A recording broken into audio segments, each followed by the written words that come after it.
At 11:20 a.m., television cameras are rolling as the elevator door opens and Oswald emerges, handcuffed to a detective.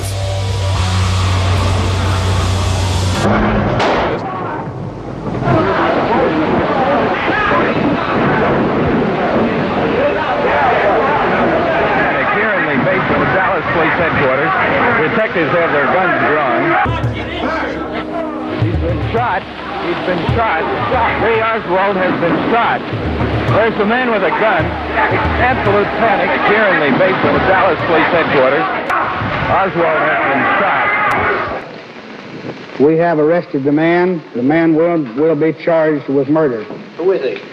The suspect's name is Jack Rubenstein, I believe. He goes by the name of Jack Ruby. In fact, Dallas City Hall is normally a public building, but today it was really under armed guard. Jack Ruby, the carousel shot. Is this a confirmed report as to who did the shooting? As far as I know, I just got it from Vic Robertson. Vic Robertson from City Hall reports that Jack Ruby, the owner of the Carousel, which is a bar in Dallas, did the shooting. The only thing that is clear at this point is that there is not a single police officer in this building who believes that Jack Ruby killed Lee Oswald, if that is proven to be the case, out of patriotic fervor. And that if he is proved to have killed Lee Oswald, it was for one reason only, and that was to seal his lips. In the immediate aftermath of the shooting, Jack gave a handful of different reasons for pulling the trigger. He's told Patrick Dean, a Dallas police sergeant, that he had seen Oswald in the police station on Friday night, saw Oswald smirking, decided at that point that he was going to kill Lee Harvey Oswald. Jack told other interrogators that afternoon he was so moved by the plight of Jackie Kennedy and her fatherless children, he took justice into his own hands. Soon after, Jack gave a third explanation. He wanted to prove that Jews had guts. 6 days after Ruby arrives at the Dallas County Jail, he receives one of his first visitors, Joseph Campisi, the number 2 man in the Dallas mob. Somebody has to go in and comfort him. And that's exactly what Campisi did. He has got to keep Ruby on board. Ruby's volatile. He's succeeded in doing what he's doing. He's got to go talk to him. Jack, you're our friend. We're with you. The local cops in Dallas at this time are corrupt. They're being paid off. And so when he is in the local jail, he is vulnerable to being taken out himself. Ruby will hint that he has secrets about the assassination that he won't or can't divulge. June 1964, more than 6 months after the assassination of John F. Kennedy. Members of the Warren Commission, including Supreme Court Chief Justice Earl Warren and then Congressman Gerald Ford, traveled to the Dallas County Jail to question Jack Ruby. All through the interview, he says, "Get me out of here. Take me to Washington.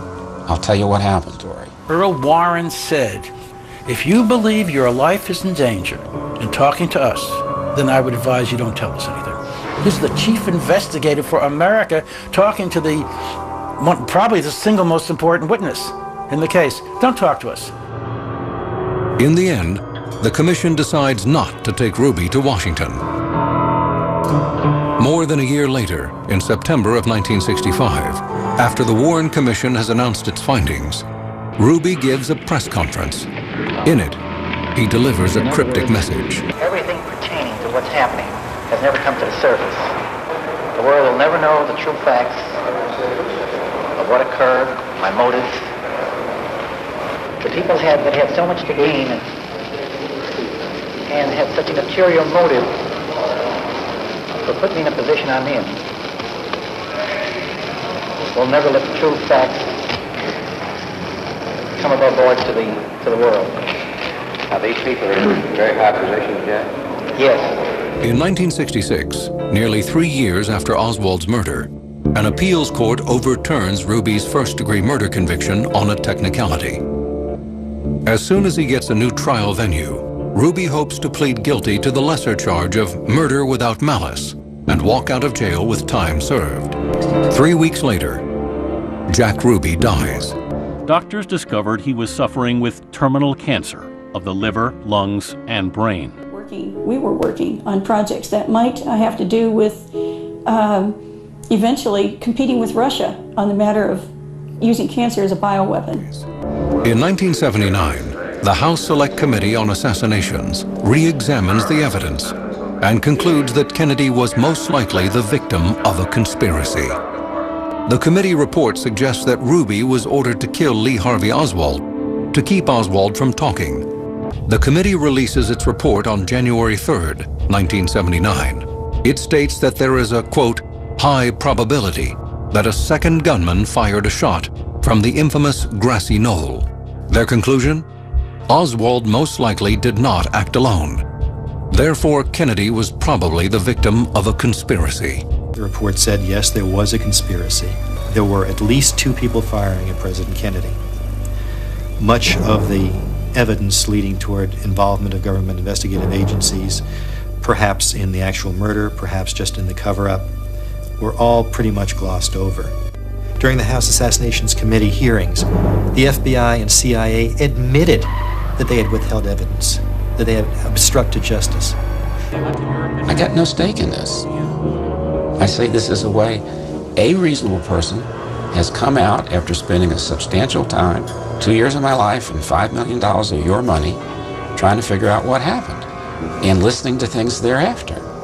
This is the most plausible explanation. It's not the one I went in with. I went in thinking they didn't do it.